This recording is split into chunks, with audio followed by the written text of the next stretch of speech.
I want to welcome everyone to another conversation, another time here on the On Deck Circle. I am super excited to extend our Love and Basketball series. We're going to go into part two, which is hashtag boy mom. And I know some people are like, what in the world is Kenny talking about? Like, what's up with this boy mom? But I'm excited to have a good friend of mine who is doing some incredible things in so many different areas of her life. This is really what the On Deck Circle is all about, is going through the process of figuring out what's next for us after we're done playing sports. She had an amazing career at Central State University. So as painful as it is to kind of bring on another individual from a rival school, with me being from Kentucky State and her being a Central State Marauder, but it's all HBCU love. So I'm gonna go ahead and get past all of that good stuff. And today we're gonna salute and give this incredible guest an opportunity to share a little bit about her story, her ups and downs, and some of the things that she's doing now, and how she is really doing some special things in the life of a really special individual in her life. So those that are joining us on Zoom, we just ask that you just make sure that you stay off camera and keep yourself muted. And those that are joining us on Facebook, you may want to join us in Zoom here when we're done, because we're going to spend some time talking to our guests with questions and answers and things like that, just to learn a little bit more about her. So without any further ado, I would like to welcome to the On Deck Circle our second former female athlete coming from Central State University, Miss Sherrie Griffin. How are you? I am doing well. How are you? I am doing great. It's a Sunday evening, and it's a hot one here in Central Ohio. But hey, it's all good, and honestly, can't complain. This is a cool experience to spend some time chatting with you to extend this series on love and basketball. Yes. Thank you for having me. Oh man, it's truly a pleasure. So, for those of you who don't know, the On Deck Circle is about current and former athletes having a platform to just kind of talk a little bit about what they went through or what they're going through as they prepare to step up to the plate and do something else in life, right? So, but we're going to actually spend a little bit of time talking about, so what was like the childhood dream for you growing up? Like, where did it all start for you? Was it always sports, or was sports like right out the bat for you? Okay, so I was raised in Agler Green. It's a project of Columbus, Ohio. Okay. Basketball at the time was not what I wanted to do. Growing up, I was a comedian. I thought I was like one of the people in my neighborhood. I also used to be in a dance group. So when I was growing up, my childhood dream was to either become a dancer or be on somebody's comedy tour, which never happened. I'm not funny anymore, but my goal was not to be in basketball. It was not to be in social work. I just wanted to perform. Like I was in theater, tons of dance, tons of sports, but I thought I was going to be a performer, actress, something that had to do with being on a stage. Wow. Yes. And so, with that being said, like, are you still a goofball now? Like, you are you the life of the party where you can make people laugh? Is that what you do? Yes, I am the life of the party. My son thinks I'm corny, but I'm definitely the life of the party. One of my teammates is in a Zoom call. She could vouch for me. But with playing basketball, we used to play at a bunch of HBCUs, K-State being one of them. And my comedy would come out when I was on that court. So I used to be funny. I'm not as funny anymore, but I always like to laugh. I'll turn anything into a joke. Pain, anything, I'm gonna laugh at it. So, that's what's up. I actually we got something in common, because I actually played two sports at K-State, baseball and football, and I was always one of the few on the team that would just, like you say, be cracking jokes, acting silly. We would be going through two-a-days, and me and a couple of guys would just be having a blast, laughing at the most random stuff, or in the locker room just going in on somebody. But you need that. You need to have that laughter, when you're trying to keep your mind kind of just sometimes away from the hard practices and the grind that being a student athlete sometimes can put us in. So we need people like us in the locker room Yes, to lighten the you mood a do. little bit, right? I agree. I mean, this world is so sensitive now. And I mean, I think I posted a meme the other day. I don't care how hard life gets, I'm going to crack a joke. sometimes, sometimes it's not the best time to be laughing, but you know, you just try to make light of a situation. It is a form of a defense mechanism, but even through childhood, I just always laughed. I mean, I was voted clown in 2001, and my sister was voted class clown, and my high school boyfriend was voted class clown. Like my whole world, a big goofball. Wow. So, So are you still cracking jokes now, like at work and you know with your homegirls? You're known for that still.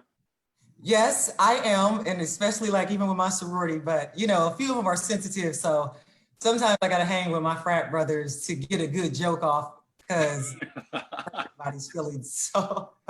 So you are, and you actually just alluded to that. So you're a part of one of the famous sororities. I'll go ahead and let you do the shout out, and shout out to Rolanda as well, my wife, who Absolutely. is part of the same sorority. So you two are sorors, but go ahead and give your shout out to your sisters. Yes, when I went to Central State, I crossed Delta in 2006. Delta Sigma Theta Sorority Incorporated. Okay. Ooh. All right. Funniest thing, I have never oofed a day of my life. Really? I don't know if when I had got off line, I was yelling so much that I couldn't scream. My voice was raspy. But so I'm a member of Delta, and shout out to Rolanda. She's a beautiful soul. But yep, that was another organization that I was in while at Central State. I was in a million, but wow.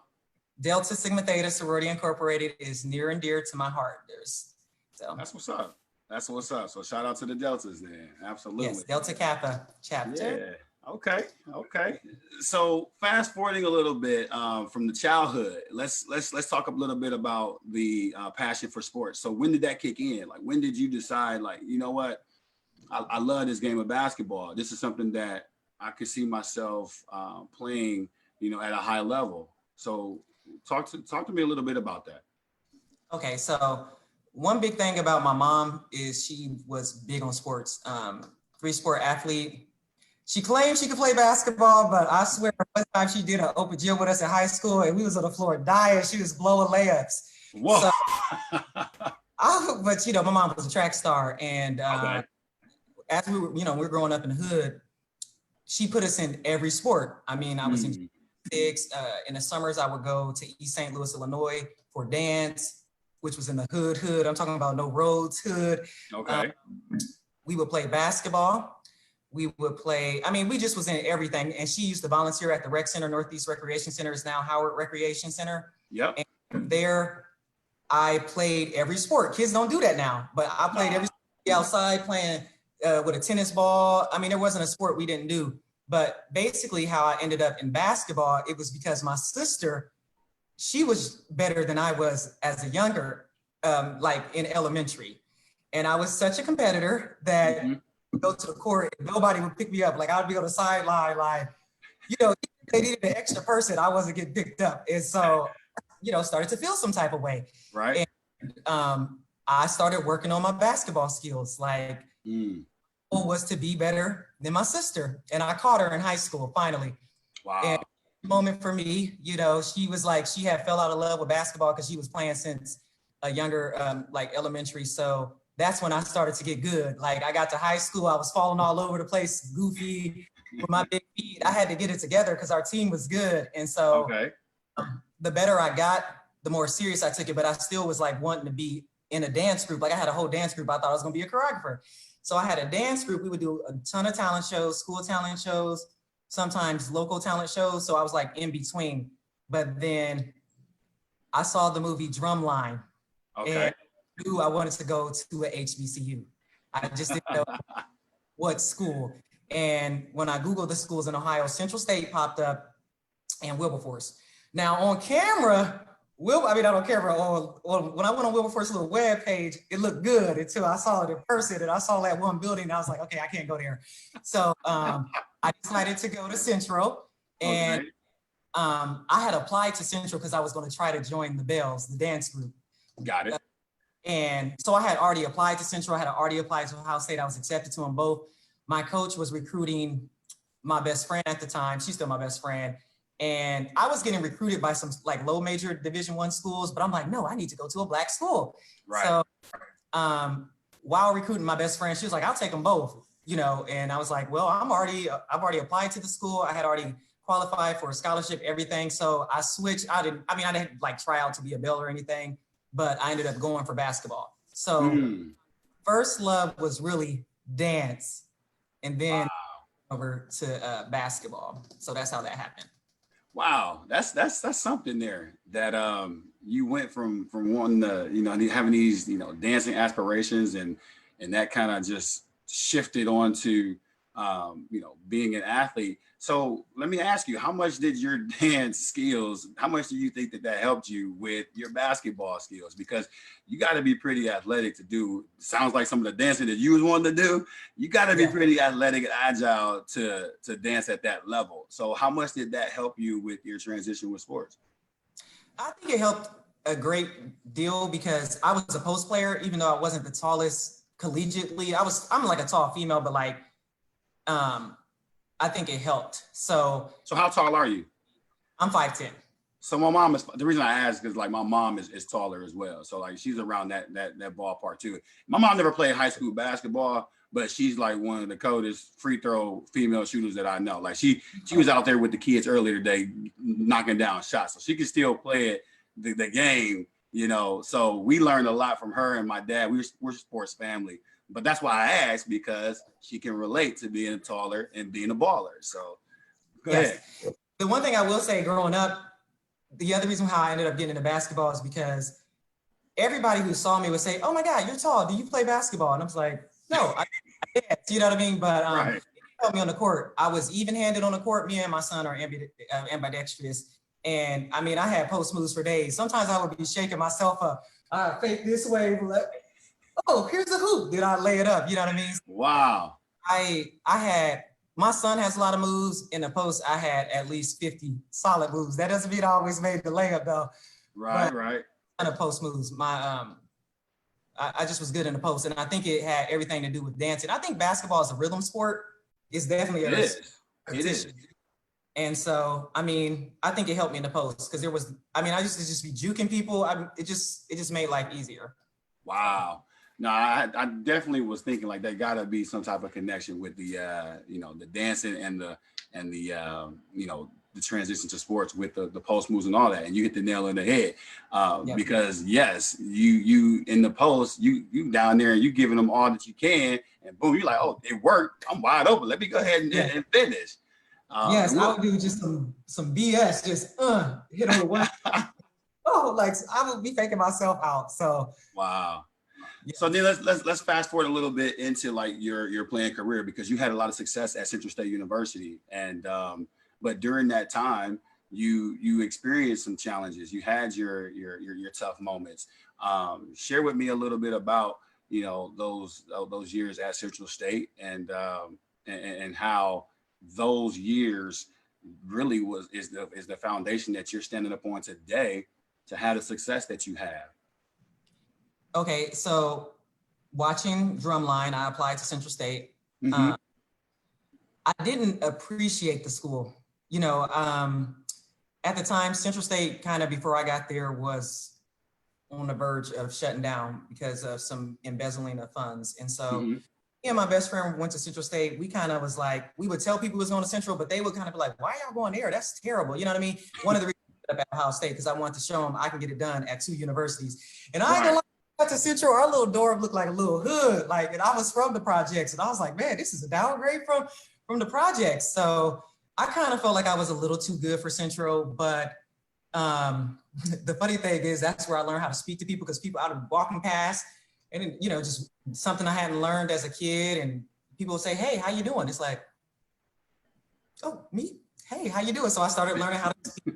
I thought I was better than the basketball team because we would come to the games last year. We're like, we finna come in here and just tear it up. Well, I was in for a rude awakening, man. Conditioning, all that stuff. I used to be the last person in the back of the line behind the big girls, everybody. Like, I had to really work myself into a spot at Central State. So it's my son was like, you wasn't no daggone basketball star there. No, I did. I started out of shape. I didn't know what it was to run 4 miles. We never had to do that in high school. Right. I mean, just running sprints in 25 seconds back to back. And so it was a transition. Like I'm talking about a real transition. Like it wasn't fun. I didn't like her. I'd be running in trail and looking at her. She'd be knocked out. I'd be like, I'm about to quit. This woman is crazy. In the end, I had to work my freshman year, which I didn't think. I thought I was so much better. Like I'm Division I. This is NAIA. Yeah. I had to work. And my teammates, they came from Division I schools. They were all Americans. And they were big sisters that, you know, at first they was punking me a little, not really. And then I had to like put up or shut up. So yeah, freshman year, I came off the bench. We averaged 100. Okay. So that's how in shape our team was. Some games, let me see. My game high my freshman year was 25. We had scored, I think, 140 on the team. And so I had to work my way into a spot. By the end of the season, I was a captain. Like, I mean, I'm talking about I came from the depths of thinking I was too good to like working my way up. I mean, and from there, I was like a 4-year captain, most improved player, because I had to get in some type of shape. And I really learned to respect my coach and I thought I was better than before I got there. And, you know, if nothing gets in this video, it's that it doesn't matter what level you play at, you have to adjust to everybody's program. Ain't nobody waiting like at all. It don't matter how much you know, how good you think you are. Like I really had to humble myself and get serious, even though I was like, man, I'm quitting. This is some bull. And, you know, in the end, I grew to respect my coach. So by the end of our freshman year, I was the captain. She was prepping me for the next 3 seasons. We averaged, our game high was 100 points, 30 in that year. We went NAIA Final Four. Like that was a hell of a year. Dope teammates, love them to this day. Sophomore year, lost one of our bigs. So I was literally the only big. We kind of had similar success, averaged 99 that year. Okay. Now this year I came back in shape. I wasn't playing no games. Like I wasn't working for my little spot. And I did get pregnant. I got pregnant right after. And whew, boy, that was you know, you're in college, you're not thinking about life. You're dealing with another basketball player on the team, you know what I'm saying? And I'm telling you, spring break, you don't have nothing to do. I got pregnant. And I felt like I was in my prime. That was the saddest part about it. I was embarrassed. I did not tell anybody. I hid my pregnancy for like 7 months because I was so small that because I was like, what am I going to do? I was a star athlete. I'm now walking around here pregnant. Yeah. And at no point did I think that I was going to have an abortion. I wasn't personally sexually active even until I got to college. Okay. I'm like, goodness, all my friends was doing all this in high school. I was 6 months in, I'm pregnant with my son. And so I was very depressed. I was embarrassed. And I had to learn how to take care of myself. Like, for instance, go get fruit. I had to go get bananas and vanilla wafers, like strawberries and whipped cream. Like, I was like, okay. And I was losing weight. Like, I had to get on Wicked, everything, because they were like, you know, you're this basketball star. You're not eating right. Like, you're losing weight. Every time I went in for, like, my doctor's appointment, I was losing weight. And to take off the next year, when I had my son, so that meant I didn't have a scholarship, okay? I didn't have an academic scholarship, nothing. So I got pregnant with Sean in the spring. I had him in December, and I started planning to go back to Central. At first I was gonna go to Ohio State, but I'm like, talk to my coach, and she said she'll have me back. She's like, I can give you a scholarship. If you can qualify for academic, we'll do a partial scholarship, you know what I mean? So I went back to Central with Sean, and I played 2 more years. My senior year, although I still like racked up awards, I actually tore my knee midway through. She still gave me the MVP award, some other awards, I don't know why. Wow. But Sean traveled with us on the road for 2 years, okay? Yeah, when he came back 8 months, he always ruined our workout. Shawnee was walking at 8 months, but he was still being his little walker, going through the practices with it, you know, she'd be stopping, we'd be cheating in the background like, oh, thank you, Sean, for saving us from the suicides, okay? she didn't have any children, so she allowed Sean to travel everywhere we went. Sean's dad was there too. He was that was his last year, but he traveled on the bus. And I always tell his first words were defense. Because on the bench, you'd have to go defense, defense. Yes. One time he was on a charter bus, he like, defense, defense. Everybody's like, is he saying defense? And he's like, defense, defense. And so, wow. Oh my God.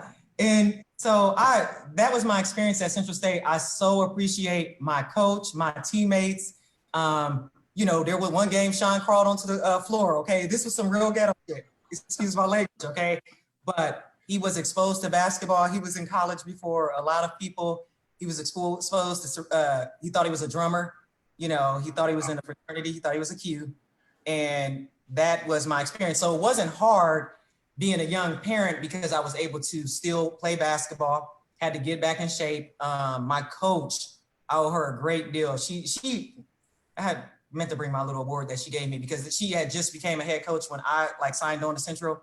And her first wins, she gave me that award because I had celebrated a lot of stuff with her. Like she had an excellent career while I was there. So I have a lot of respect for her because I wouldn't have been able to do it, you know, go back to school and get my education without her help, especially with her allowing Sean to travel. Cause I mean, I didn't have a babysitter for him like that.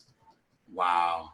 I mean, this thing is loaded like that. That story is something that those of who those who don't know my story that I've been sharing lately, it sounds so similar to yours. How I was known as this virgin superstar athlete on the yard because I grew up in a Christian home and I was the oldest of four, and a PK. That's just not something that you do. And my parents saved themselves until they became married at the age of 19 and 20. So to go my senior year of college from virgin superstar athlete to early expectant father, you like, really, God? Like, this is my friends, and I got people that have been doing this way longer than me. And I'm more like the one and done. Like, come on, are you serious? And I manned up and I said, nah, like, you're right. Abortion is not an option. We're going to handle the situation. We're going to use this situation as a stepping stone and not a stumbling block. And I remember having Kennedy on the campus of Kentucky State, watching film with dad or going to practice and having somebody on the sideline, having her, entertaining her, things like that. So when you shared that, it just really took me back to those days where we just did what we had to do. We were a community. We supported one another. So to hear that your teammates was there for you, and more importantly, how your coach handled that situation, kudos to her. Like, I salute her big time for that because you needed that in that time of your life. And that's the one thing that I would encourage people who have these type of challenges in their path. People that are around them that can actually help them, I encourage you to do so. Help them because they need the help during that time. It's already enough on our shoulders dealing with, like you said, the embarrassment and the kind of like the shame and the depression start hitting in. But to really have a community around you, a support system around you, that means everything. And it's funny that you're sharing these stories about Sean because those who do know your son and know what he's doing right now at the high school level, I mean, he's had a lot of favor over his life all these years, but look at where it started and look at that seed that has been planted. And now look at the harvest that you and your son is reaping right now. So I commend you. I commend you for doing what you have done. And I salute you for sharing your real story because a lot of times it's tough. People don't want to do that, but it's actually something that someone else needs. So somebody needed to hear you and I get real and raw with our stories and let people know, like, listen, it's all working together for your good. So just continue to do what you're doing, and you'll definitely be blessed for that. So, man, that's huge. So let's go ahead and move along into how, let's say, life after sports was for you. So coming out of college, did you just automatically go into social work, or did you just decide, like, you know what, let me try a couple things and then you landed in social work? How did that work out for you? Well, when I first got to Central, my major was education, Okay. and I planned on being a teacher and a basketball coach. And because I knew that was the way that they like, I was gonna be a physical education teacher. I was always gonna be in sports. But one of my teammates, she was telling me about social work. And I was like, well, what's the difference? And she was like, you really can help that way. Then I started my field experience, and I was going in classrooms, and I started to see like kids really be in the classroom struggling. Like you expect for them to learn, but they're coming from so many different backgrounds. Even the homes that people think are middle class, the better homes, so to speak, you're coming in and you're expecting them to learn. Well, how can someone like even me working in foster care, how do you expect them to learn when they're not even at home? They're not even in their family. They're not living with their family. So it was kind of tough for me to go into like the classroom and see kids struggling and then still expect to teach them. You know what I mean? Then the classes are overcrowded. You got 30 children, one teacher, maybe a teacher's aide, depending on the IEP. So I decided to switch to social work at Central. 3 years into education at Central, I moved over to social work. But being on school, we had one teacher who was an African-American female who made our lives a living double hockey stick. So I decided to take the whole social work department and move over to sociology. Wow. Within that year, because if she had her way, we probably would have stayed another additional year with some average grades. So I had to apply to Ohio State to get I applied to social work at the Ohio State University. Did 5 years at Central, and then went straight to Ohio State for social work. While at Ohio State, I worked a part-time job in after-school latchkey in Gahanna. YMC, I worked for the YWCA, and I just was an assistant director and just worked with kids after school while I was going to Ohio State. And then when I graduated, I did go straight into social work, and I went straight to foster care because a little backstory, my mom adopted my cousin, and they were, not to disclose all of the business or anything, but they were in foster care. And so I watched how each of my aunts got one of the kids that were in the system, you know what I mean? So I decided to go like, the foster care route. And I have been doing that ever since. So I've been in social work for a little under 11 years, working with foster families and foster kids, trying to, do what I can to meet their needs. So I didn't go directly into social worker. I stayed at after school latchkey, and then finally found the job that I wanted and got hired. And then that's when I left. Wow. In a social work. Wow. Well, I commend you for that, because it takes a special individual. You have to have a heart for that demographic, because it's oftentimes overlooked. Just the little things that you identified, like these kids, it's hard enough going to class every day, but it's even worse when you're coming from an environment that's not yours, or you've only been in the environment for a couple of days, or you don't know when the next time you're going to be back at home with your family. There's a lot going on there mentally, and it doesn't always, the kids don't always cry out for help in tears. And sometimes it takes a special individual to identify they're struggling with something mentally. So to see that's where you're at, and that's what you're doing. You obviously got a passion for it. I mean, you're 10 plus in. That's it sounds like that's more of a calling on your life, something that you truly embrace. And you just did something major that regarding your career in social work. Talk to me a little bit about that and the preparation for it. And I think you got a few more letters behind your name, right? Yes. So the letters that I have behind my name do belong behind my name, but woo, baby, that's okay. All right. Shout out to one of my good friends, Crystal Hobson. She's probably the reason I have a degree from Ohio State. I was acting out a little bit during those 2 years at Ohio State, just doing work, single parent.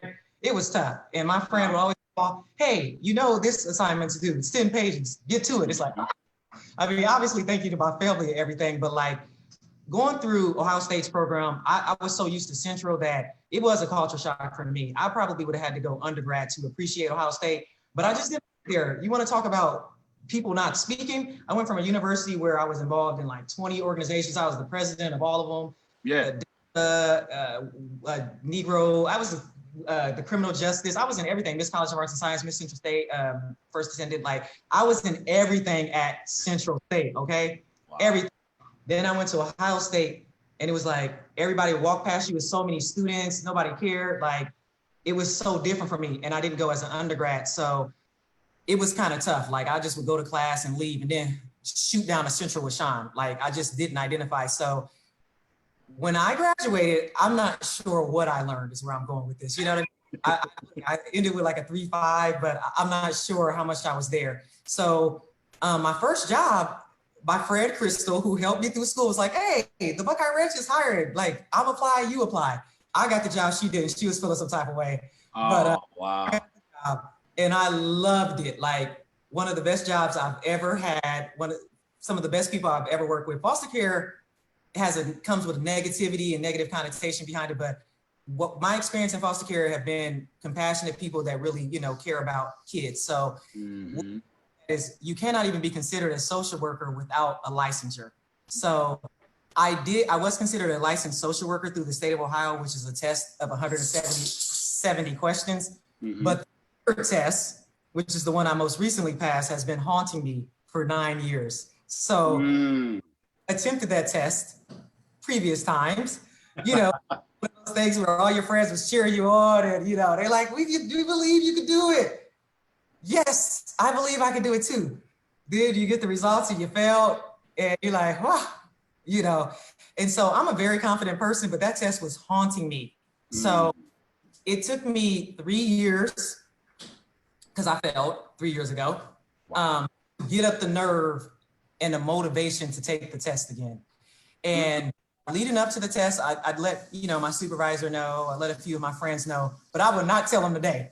I'm like, y'all just gonna have to either y'all gonna see me in a good mood or you just gonna be like, Sherrie, what's up with you? Why are you depressed? And I was like, but I had been studying. And since then I've signed on to tutor other people, but I just started studying. And then I had a bit of a distraction where, I was like, well, that's another story for another day, but I was able to study, but then there was a time where I wasn't studying because I was focused on something else. Yeah. And the test, I scheduled it. And you try to reschedule it, this is money down the line. So I was like, yes. And I've been unfocused. So the night before the test, I was depressed. I was like, man, I ain't been studying like I should have, but I'm gonna do it. And I listened to this motivational speech. I listened to some church music on the way. I listened to Tupac when I got there to just kind of shake off the anxiety. I went in there, I passed my test. So I am now a licensed clinical social worker is what it's considered versus just being a licensed social worker. And I'm not gonna lie, that was like one of the best days of my life. Just because it was something I knew I needed just for my personal stuff, like a personal goal. And it was just something that, you felt defeated when you felt like you needed to pass that test. So I'm not gonna lie, I passed, it said pass, and I cried. I'm not even an emotional person. I cried and they were all looking at me because you get your results immediately. Oh yeah. And I was like, oh, you passed. And I'm thinking, y'all just don't know, like $2,000-$3,000 later, like, so I got there, I was emotional in the car. I probably cried for an hour. I probably cried all the tears that I should have cried 10 years ago. So I now am a master's in social work and a clinical social worker licensed. And I thank all my family for putting up with me and some of the guys I dated along the way. Well, congratulations. It now makes sense why the social media posts had so much emotion in them and how much you celebrated that weekend. You deserved it. Muscling through the challenges that you muscled through, and then also experiencing some of those lows and experiencing some of those challenges and saying, nah, I'm about to go in here and body this test. I'm about to take my best shot, step up to the plate, and I'm gonna knock this thing out of the park. And congratulations on that. And I'm sure that yes, you walked out of there. You probably had that pursuit of happiness Will Smith moment when he walked out of there and they offered him the job, and he cried like a baby. But that's just what that's what it's all about. I mean, being, you know, a single parent mom and doing all that you're doing to provide for your son and his career. I mean, you have a lot of reasons why you can say, I'm just going to go ahead and do something simple that I can kind of work with and not too hard. That's not going to stretch me. But you actually stretched beyond. You went above and beyond. And I commend you for that. You know, being a hashtag boy mom, I mean, I'm sure Sean he's going to reach back and look at some of these times where he watched you just really like say, nah, I'm going to do this and I can do this despite all the challenges that are in front of me right now. So trust me, you're sowing some really big seeds. And I think it's safe to say that some of these seeds are actually starting to come to harvest for you, and harvest season is showing up in your life in a few different areas. So speaking of your son, Sean, how has it been with these last couple of years where he is he's starting to really make some noise here in Central Ohio? I had the pleasure of this past year, I mentored one of his teammates, Javen Simmons, and by watching Javen and being around Javen a lot, I was able to come support them this past season and see them win all those games and watch Sean up close. And that boy he's phenomenal. So, you know, what is it behind all this that you make this work? Like, how do you juggle all that's going on with his career, what you have going on with your career, and still be like grounded? Like, you still, you know, you're doing some things, some big things in life, but it's like you're doing it with it like it's easy. What's the secret? Well, you're probably more religious than me, and if my sense chimes in, I will say that I was blessed, even with the hardships. I really do think that I was blessed with the best situation, and even the choices I made. Like, if you're going to make 10 bad choices, thank God that I had 20 different routes to integrate into those bad choices, because I'm not gonna lie, yes, I'm a boy mom.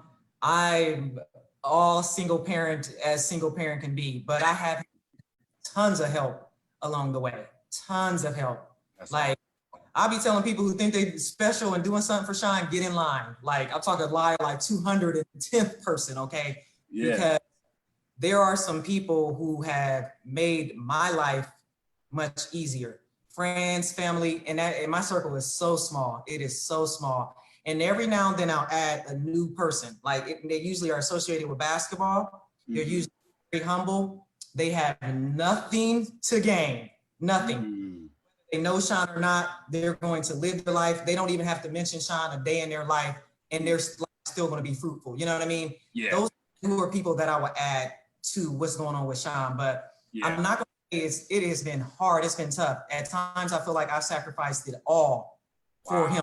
You know what I mean? Originally, I didn't even think Sean was going to play basketball. We put him on a team. He was running around in an oversized jersey screaming. I'm like, Lord, Mom, come get him. You're going to have to take custody of this. You know, it was so sweet. And I had him around basketball. I was playing semi-pro, no payment. He's his dad who, like, he's always been around the sport. And so, I did first discover he could play basketball because I got a coaching job at Gahanna Lincoln High School as the freshman coach. Coach Toops passed away, and they were looking for somebody to fill his role on an outpatient procedure. So my friend Taya was like, hey, that's the person who also discovered Sean's first words, told Hauser about me. So I got a job, and I would take Sean to the practices because I had no babysitting. Wow.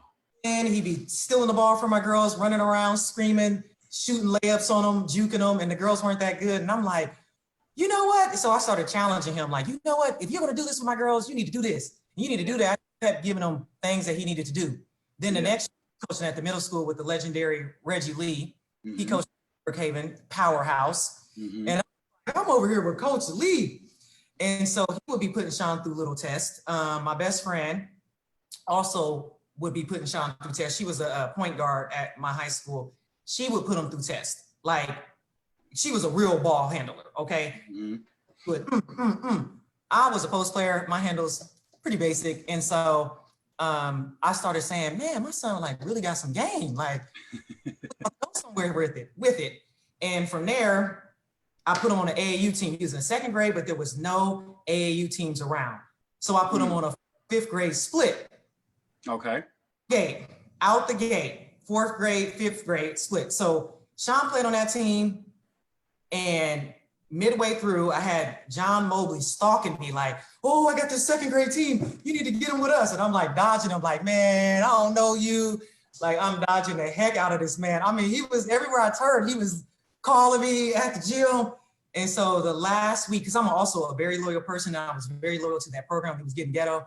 The very last rotation, I finally said, Sean can go to nationals with you, but let me get the blessings from this coach who took a chance with a second grader playing fourth grade.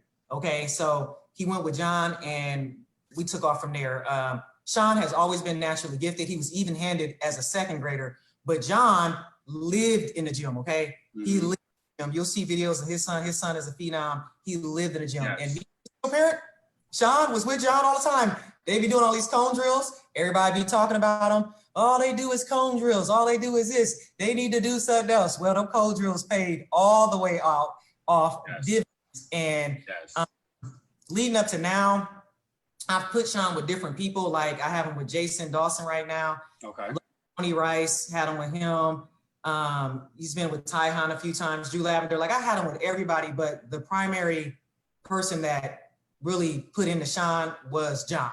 And then John even added me as an assistant coach because he's so nice. He needed somebody to set the kids right. Okay. You know, I'll be coming through with the motivational speeches that they be like, there wasn't always, but this is a good group of guys. And so it's been a journey, and I have had to, in some ways, put my life on hold for it, but it's off. So when we met I think you introduced yourself and was saying that you were mentoring Javen.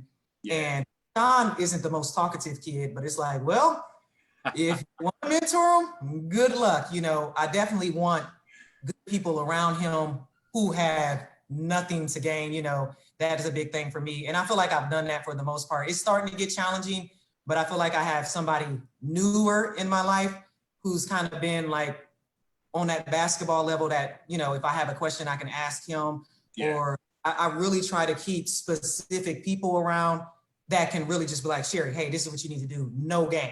Like that's the big thing, no game. And that's also how Sean humble, because as much as I post on social media, in home, we don't talk basketball at all. Unless I'm like, Sean, I need you to get this. Like I will set a goal for him, very aggressive. And then we just leave it at that. I know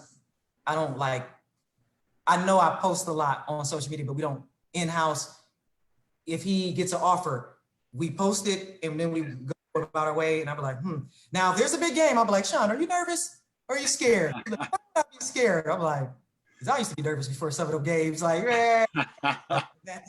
that I just thank everybody along the way. I couldn't have done it without everybody. I don't care if it was as simple as giving Sean a Gatorade or one day working, I had two jobs and some, you watched them one day. Like people have helped me be it's like been a village, but it's been so small. My best friend, Marlon, anything I need, I don't even sometimes be talking to him. He'll be like, shoes on the way. I'm like, I have some really good people in my circle, and anybody that's newer in the circle, they add absolute value. They're not there to sweat Sean. Nobody in my circle sweat Sean. Nobody is like, oh, you're this basketball star. Nobody cares. Like, do better. Like that's the mood. And Sean's a perfect kid in some ways, so he has made it easier as well. He doesn't cry. Like it just works. It just works. I've been blessed. Friends and family. I can tell. And then that one word itself, it actually is the perfect word for you and Sean and your whole entire situation and your journey, is the fact that you've been blessed. Like God has really had his hand on your journey, and it shows. I remember when I first had my conversation with you at Gahanna Lincoln, and I was sharing some of the things that I was doing with some of the athletes. And I said, because one of the things that I'm learning or seeing is that some parents aren't able to say, we're saying the same thing, but the child doesn't want to respond to the parent, but they'll respond to me. And you like, oh, we don't have that problem. You like, nah, like me and Sean, like we got an eye, like we know what time it is. And it shows on the way that he carries himself. I mean, yes, you said he's a quiet guy, but you can tell that he's a respectful young man. He's doing an incredible job as a student athlete. He's embracing everything that's happening in his life as far as the offers and the accolades and all that stuff. But he's using it as motivation. You can see the hunger inside of him. If anybody ever had a chance to watch him play, to see how he responds to like the opposing team, the visitor team, cheer section. Like he let them know, like, I'm here, like, let's go. And that's just something that you got to have that inside of you. Let me ask you this: did you play the sport that way as well? Like, did he get that from you, where you had that kind of like that dog inside of you, where it's like, let's go? No, I was an absolute goofball. Oh my goodness! Listen, man, I used to like Sean and I are complete opposite athletes. I was never as good as Sean. His dad is as good as he is, but I was never as good as Sean. I was like, I would be talking. Now I would talk to the crowd, like, okay, I remember we were state. And they was like, I'm not about to say what I said to them, but they was like going in on my teammates. And I looked over there at them. I used to wear my rap real hair. And I'd be running down the court. People used to call me a model and a Barbie. No, I talked so much stuff to the crowd. I was like, what? I'd make my little free throws and be coming down the court with my hands like this. I was so extra. It was like, I would look at them. Who y'all talking to? One time we went to Stillman College and they was going hard on us. Really? Got some big old feet. 42 got some messed up teeth. Like, I mean, they was like going in on us. Somebody called me Jigga. Like, Ashley is on here. I don't know if she's tuned in. That whole season, she was like, Jigga.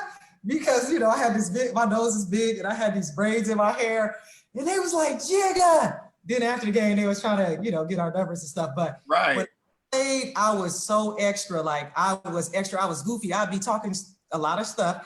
I'd be like, I came to this game just to guard you. Even now, washed and all, still got a little bit of defense, still can rebound. And I'd always be like, I came to the game to guard you. All my teammates were in a running gun. I'm here for you. So I was like a goof. I was always smiling on the court. Even when I was missing smoking layups, people were like, why is she always smiling? Like, I always coming down the court all dainty and stuff. Sean is like a complete, like, you can't, I like when I see a little bit of personality. Like, I do love my son's approach. I'm not gonna lie. But there's things that I'm like, Sean, the easiest thing you can do is get in their head. Like, these kids are soft. Like, the easiest thing you can say is, you're weak. I'm about to hit you with, because Sean got a long bag. Like, I'm about to hit this. And then come down and he'll just, but then what I will say that I loved about the crowd hitting with the overrated was he gets bored. Like, I've seen so many levels to my son. Mm-hmm. He gets bored. Like, you've been to games. There are games where anytime he's really, really passive, he is bored. He don't even want to play. And so, Pickerson game, you was there. Yeah. They rile him up. Anytime it's sped up and loud is when you're going to see your best version of Sean. So get him hyped up, speed the game up, and talk stuff to him. He just turns it up. But we're definitely different athletes. I would say he's closer to his dad in that aspect. But he's just his own man. That's why I say just how everything played out and how it worked out is how it worked out. Like, I'm like, if I was to have kids now, would they be as good as Sean? Like, his demeanor, his ability to not be phased. I was in the crowd. If Sean's dad came to the game, it was probably going to be a bad game for me. I was going to be missing basketballs or something. Like, I'd be all nervous running out of court. He's always like, locked in. Mm-hmm. I'm not even close to what he did. Like, wow. It was a gift. He is definitely gifted with his everything, but I love it. I love every bit of it. I love to watch his game. I'm amazed at all the things he can do. I was a really good defender, and I could time his moves. Like, even when he was in the second grade, it's like he can do whatever he wants to do when he wants to do it. And sometimes you'll see a player and you're like, all they do is go right, and they do this 2 moves. Sean's, you take away his right, he's going left. There's no taking anything away from him. So I just enjoy it, and I appreciate my friends and family that have been along for the ride. Like, it's been an amazing one. Like, I don't want it to end. And it's funny now. It's really just beginning, to be honest. Like, I mean, he's got aspirations to take basketball to the next level. So to see that he's doing what he's doing at this level, and to your point about how he he has different levels to his game. I have witnessed where, yeah, he's just out there, he's doing this thing, he's competing and he's dominating. But you let the crowd start talking that talk and he get one good stare down on him. It's like he turns into a different athlete, and it's incredible to watch, and it's been fun to watch. But you know, that's just the when you have, like you said, a deep bag, and you know that nobody can guard you. You just know, like, I can turn it on and off whenever I want to, and that's just what I'm going to do. So you're right, the support system is phenomenal. You see tons of people come in there to just let him know with their presence that they're there and they got his back, they got his best interest. And I commend you for doing a phenomenal job as a boy mom, just making sure that you keep everything close, and you making sure that at the end of the day, you gotta have my son's best interest at heart, or you just cannot be in the circle. That's just what it is. So what's that one thing? Because there's a lot of, you all are receiving, you're having dialogue with universities and things like that. And obviously, you know, Sean is an incredible athlete. So what's the one thing that you would share with a mom, a single parent mom in your situation that is, you know, dealing with this experience or going through this experience, and what is working for you outside of obviously the support system, things like that? But what would be that one thing that you would say, hey, here's what I would encourage you to do or not do when you're going through this process? Well, the first thing I would encourage is, I'm starting to see a trend where every parent thinks they are the expert. And at the end of the day, probably not. Half of these parents do not know what they're talking about. And I'm like, a lot of dads is about to be salty in the future. But I guess I would encourage you to understand that, if anyone even listens to this whole thing, I went to an NAIA school that turned Division II, midway through. We went probationary and we're now Division II. And I had some low Division I looks, and you know, the biggest one, I could have went to Duquesne, but I'm like, what's a Duquesne? So I don't want to go to Pittsburgh for basketball. Like, I really just wanted to go to an HBCU. Yeah. I think I saw a hoop legend posted. A lot of people get caught up in this Division I like stuff. Okay. Yeah. And I think that it's more to it than just going Division I.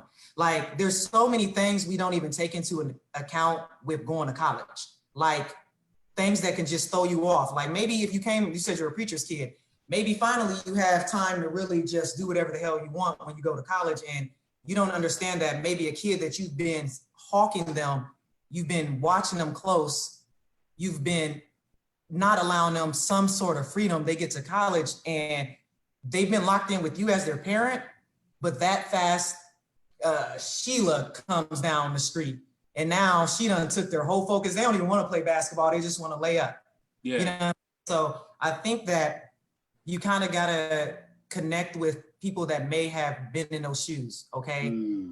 No one's perfect. All right. Like, I could have people meet with Sean daily and say, Sean, don't talk to women. Sean, watch your money. Sean, major in this. But I feel like you want to connect with people who have done it. And I think you want to try to remain humble. Yeah. I also believe that getting off the Division I wave and just enjoying the here and now, first and foremost, and then possibly accepting Division II. I was watching with a friend, Last Chance on Netflix, where the coach was taking kids from just anywhere, okay? Yeah. He was dealing with, now he ended up getting fired, but he was dealing with some of the toughest kids and it was called Last Chance. Yeah. And he gave a chance at JUCO. He knew their language. He'd be talking crazy to them. He did. Yes, he did. He did. Listen, though, I think that your story isn't what we get caught up in social media. It may be you going to a Central State or a K-State and having a fun career. Like, who would have thought? When I got to Central State, I thought I was gonna be an All-American. Okay, I got to Central, I could literally work from the gutter. Okay, she wasn't playing with me. She didn't even look my way until I really was like, hello, like, you gotta pay me some. Like, everywhere. You have to level up. Yeah. And you have to earn your keep. And your parents aren't going to always be there to coddle you. So I think that I feel as though parents need to get realistic and quit acting like they're an expert, because they're not. They're probably beginner's level. And shoot, call the college and say, hey, what do I need? Like, if someone is not recruiting your son, then that's probably not the level that they're recruited at. You know, if someone's interested in your son, they're not Division I. Maybe they are Division II, and maybe they're Division III. Maybe they're junior college, or maybe they can go to a small school in AIA. I went there and have the best career, the best collegiate experience. I did, you know, and so I just say, humble yourself. 9 times out of 10, you're not the expert, and there's no perfect way. That's some really good advice, because a lot of parents, it's funny, this is their first time going down this road or experiencing this journey, and you're right, they have this idea that, oh, we know what we're doing, and you know you don't. This is foreign territory.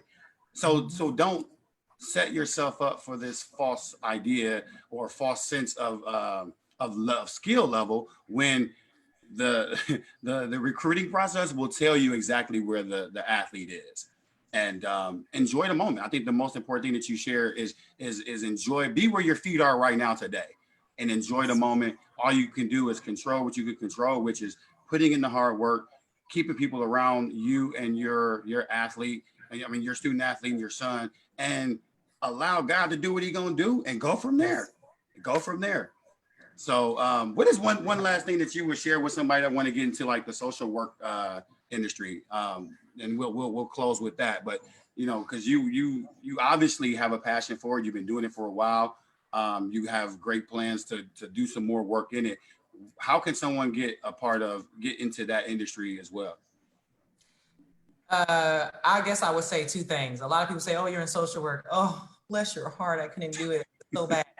I think they have it misconstrued as to what's in social work. The biggest thing is, if I had it all over to do again, I probably would have been a little more concise in the goals that I had, because now that I finally passed my licensure, now I want to hit the ground running. When I was in the Ohio State program with my colleague, there was another colleague of ours that she had a plan.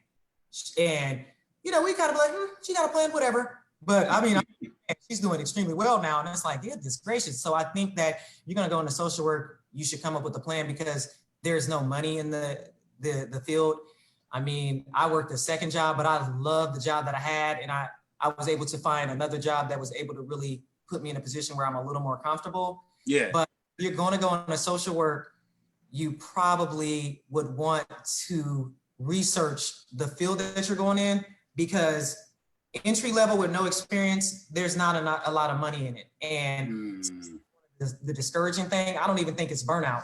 A lot of people, this new generation, they don't want to work anywhere. It doesn't matter if it's just sit at home and look outside. So, you know, we're in a new day and age where nobody wants to work, and everybody wants to work from home. I mean, our job, we can actually flex and work from home, but nobody wants to work. So I don't think social work is as bad as people make it out to be. The only thing I will say is that there's not as much money in it that people would like. And so you have to come up with a plan.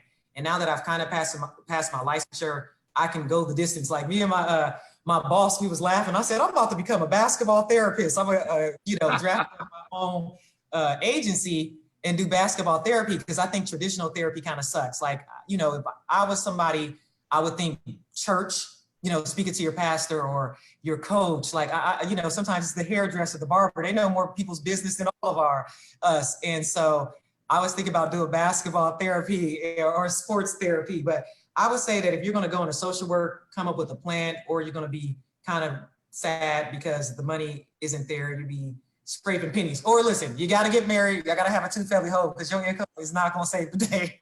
So don't do it you're saying don't do it for the money if that's your reason for doing it.